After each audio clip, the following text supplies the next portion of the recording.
y'all, it's Alyssa here from Magnolia K, and I am back to do another tutorial with you guys.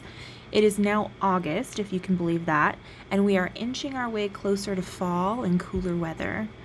One of my absolute favorite things to decorate with in late summer is sunflowers. They still look bright and summery by themselves, but add a pumpkin next to it and it transitions really well into fall. So you can leave your sunflower decor up for a really long time. That is why I chose this project to do for our August kit. It's an easy project in terms of difficulty level, but you can get really creative with it for those of you who are seasoned crafters.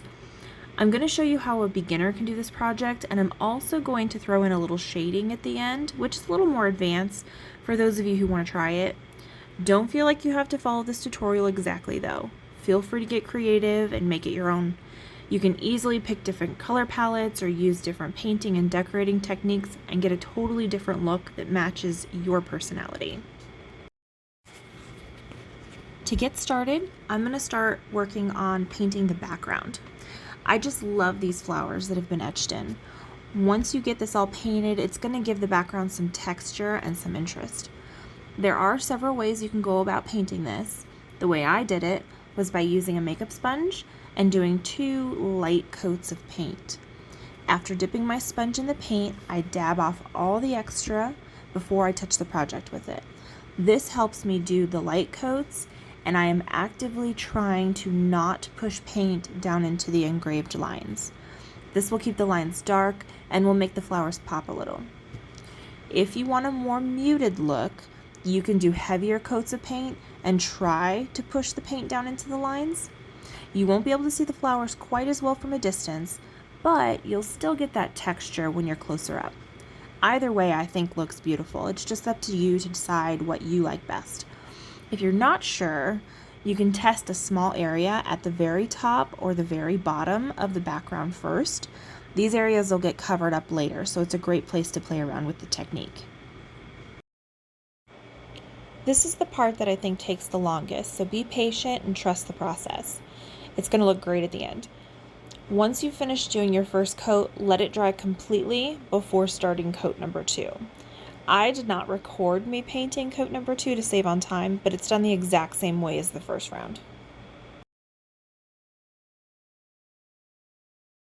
Next, we're going to paint our letters. The easiest way I have found to do this is to use painter's tape. Flip the ends inward and stick it down on the table so that the sticky side of the tape is facing up. Then you can place your small pieces and letters down and the tape will hold them still while you paint.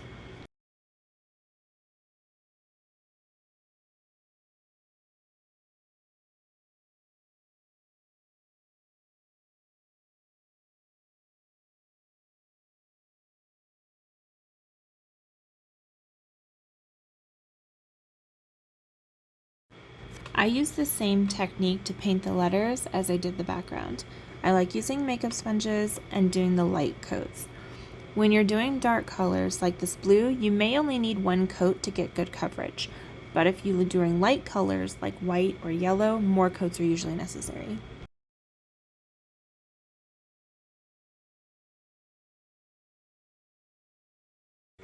Next, I'll paint these strips that go at the top and the bottom of the sign. I just painted these with a dark brown and the same technique that I've been using with the makeup sponge.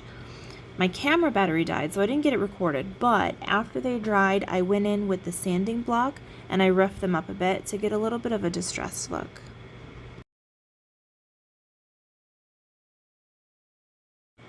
The last thing we need to do is paint this sunflower.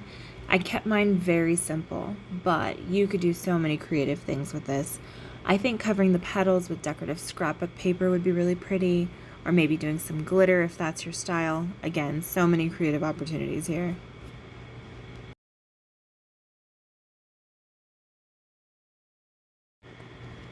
This next part is completely optional, but I added a little shading to my sunflower petals. To do this, you'll need an angled brush, some water, and a paper towel. If you've never done shading before, I recommend trying it on a scrap piece first to get a little practice. I'll admit shading is not my strong suit, but it does give the sunflower some depth and really looks pretty in the end. The way I do it is start with a damp brush. You don't want it to be dry because the colors will blend much better if everything is damp. I dip my brush in the base color, in this case yellow, and then dip just the very tip into the brown. Blend it out on your scrap piece and then go to your project. If the colors aren't blending enough, you can always add more of your base color, and if your brush gets dry, you can add more water. This technique will take some practice and some trial and error, but be patient with yourself. Every so often, step back and look at it from a distance. It'll look a lot different than close up, so it's important to remember that. Just keep painting and playing around with it until you're happy with the way it looks. If all else fails and you're not happy with it in the end, let it dry completely and start over. It's no big deal.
Finally, it's time to glue everything down. You can use whatever kind of glue you like, but I prefer super glue for most of my projects since it's quick. After it's all glued down, you can add your rope to the top and find a great place to hang it. I do recommend hanging it inside though. If you absolutely have to hang it outside, you must seal it first with an outdoor sealer. I've used a spray polyacrylic in the past that works pretty well, but you should reseal it once a month and keep it out of the elements, which means no direct sunlight, no rain hitting it, etc. The wood I use is not outdoor friendly and it'll last much longer inside.